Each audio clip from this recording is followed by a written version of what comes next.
اللهم صل على النبي. مم.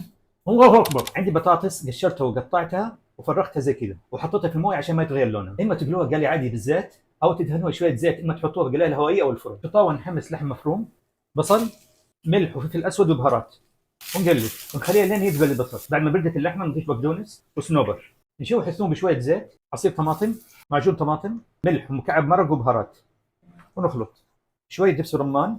بعد ما يتسبك معجون الطماطم نزيد مويه نخليها 5 دقائق.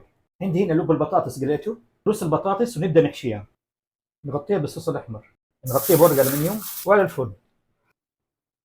وجهزت يا سيدي. نقول بسم الله. هذا اللب.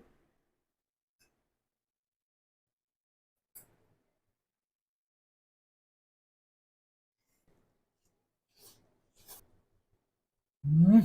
الله اكبر.